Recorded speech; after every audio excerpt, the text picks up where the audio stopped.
Hi everyone, आज के class में हम स्टार्ट करने वाले हैं डाइजेस्टिव सिस्टम। ये क्लास 10th का चैप्टर है और आज से ही मैं क्लास स्टार्ट कर रही हूँ। और क्लास 5 से 6 मिनट का रहेगा, उससे कम भी हो सकता है या उससे 2-3 मिनट ही ज़्यादा रहेगा। और लाइन बाय लाइन ध्यान से फोकस से सुनते जाना, जिससे कि एक बार में ही दिमाग में सेट हो जाएगा और बहुत सिंपल वे में मैं बतलाऊँगी।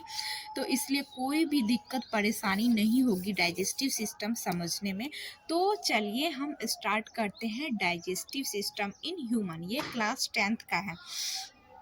तो इसमें हम बात करें, ये जो है ये है एक ह्यूमन का बॉडी और एलिमेंट्री कैनाल। डाइजेस्टिव सिस्टम में हम किस चीज़ के बारे में पढ़ते हैं, गट या एलिमेंट्री कैनाल।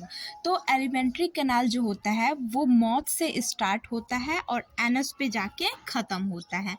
ये आपको दिखा रही हूँ मैं, ये एनस पे जाके ख़त्म होता है। माउथ से स्टार्ट होके एनस पे जाके ख़त्म होता है। तो ये है हमारा माउथ, जिसको हम बोलते हैं बकल कैविटी। तो यहाँ से दो लाइन गुजरती है, यहाँ से दो लाइन गुजरती है। एक होता है विंड या हवा का लाइन, जिसको बोलते हैं विंड पाइप, और दूसरा लाइन गुजरता है जिसको हम बोलते हैं फूड पाइप, या इसको हम इसोफेगस भी बोलते हैं। विंड पाइप जो होता है ये होता है ग्लोटिस, इसके ऊपर लगा होता है एपिग्लोटिस, इसके ऊपर लगा होता है एपिग्लोटिस। ये फूड पाइप आपको दिख रहा है, जिससे खाना, जब जो खाना माउथ के अंदर से यहाँ पे फूड पाइप के अंदर आता है, तो यहाँ जो होते हैं एपिग्लोटिस, इस ग्लोटिस को ढक देता है, जिसके कारण कि ये जो खाना होता है वो ग्लोटिस विंड पाइप में ना चला जाए, इसलिए इसको ढक देता है। ये जो होता है ये आगे की तरफ है और फूड पाइप पीछे की तरफ होता है। यहाँ पे ये फूड पाइप जो स्टमक में खुलती है, यहाँ पे लगी होती है स्फिंक्टर, और ये है स्टमक जो कि होता है जे सेप्ट स्ट्रक्चर होता है। और यहाँ पे स्टमक है और इसके इस साइड में आगे की तरफ होती है लीवर्स, और स्टमक के पीछे होता है पैनक्रियाज। ये आपको दिख रहा है, ये है पैनक्रियाज, जो कि रिलीज करता है पैनक्रियाटिक जूस। ये है पेनक्रियास जो कि रिलीज करता है पेनक्रियास। ये जो है जे सेप्ट स्ट्रक्चर स्टमक होता है, और ये स्टमक जो होता है वो खुलता है ड्यूडेनम में, जो कि है स्मॉल इंटेस्टाइन का पार्ट। तो ये आपको यहाँ पे खुल रही है, और यहाँ पे ये जो स्टमक से जो फूड जाता है स्मॉल इंटेस्टाइन में, यहाँ पे भी लगी होती है एक स्फिंक्टर। स्फिंक्टर जो है एक जैसे कड़ी या ढक्कन हम उसको बोल सकते हैं।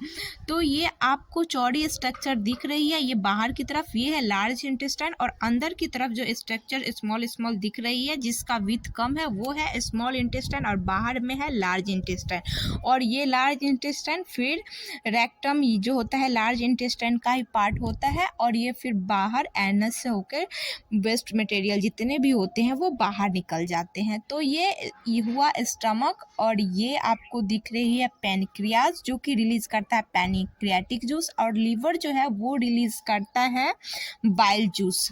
और ये लार्ज इंटेस्टाइन के 3 पार्ट होते हैं, कॉलन, रेक्टम, सिकम, कॉलन और रेक्टम। और यहाँ पे आपको दिख रही है ये है अपेंडिक्स, ये है अपेंडिक्स।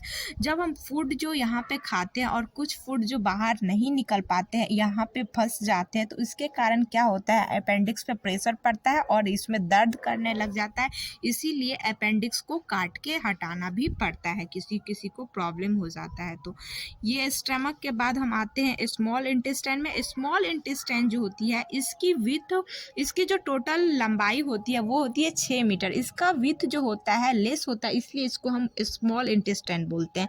फिर आते हैं हम लार्ज इंटेस्टाइन में, तो ये होता है 1.5 मीटर का, इसका विथ मोर होता है, ज़्यादा होता है, इसलिए इसको लार्ज इंटेस्टाइन हम बोलते हैं। और टोटल ये जो है फिर रेक्टम में आता है, फिर रेक्टम से होते हुए जितने भी वेस्ट मटेरियल होते हैं वो एनएस के द्वारा बाहर निकल जाते हैं।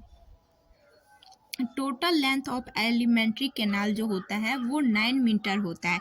6 मीटर तो हुआ स्मॉल इंटेस्टाइन का, 1.5 मीटर इतना, और यहाँ से यहाँ तक ये टोटल हुआ ना एलिमेंट्री कैनाल। तो कुछ इसके होते होंगे इसोफेगस के, फिर इसके होते होंगे कुछ पैनक्रियाज के होते होंगे, तो टोटल मिला के हुआ 9 metre.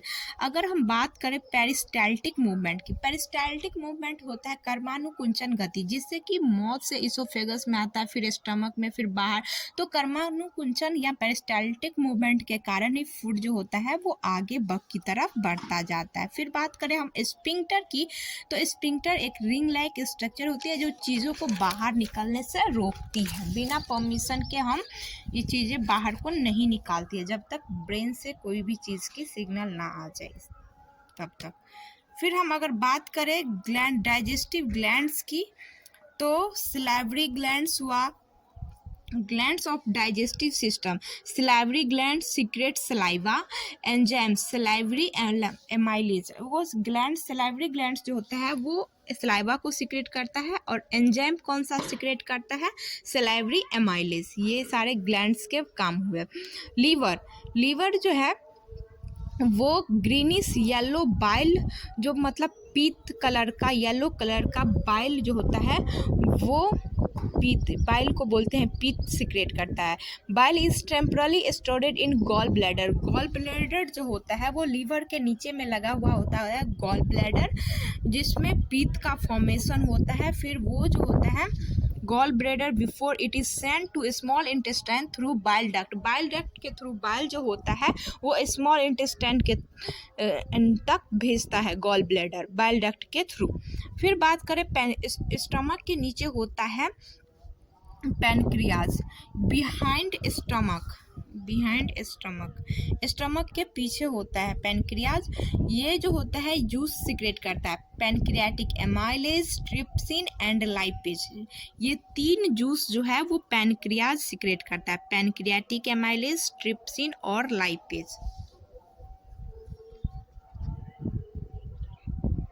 Glands of digestive system, glands of digestive system की अगर हम बात करें तो पैनक्रियाज में, अगर हम इतना सारा तो हम समझ गए, तो पैनक्रियाज जो होता है वो स्टमक के पीछे होता है, बिहाइंड स्टमक। ये जूस सीक्रेट करता है, pancreatic amylase and trypsin and lipase.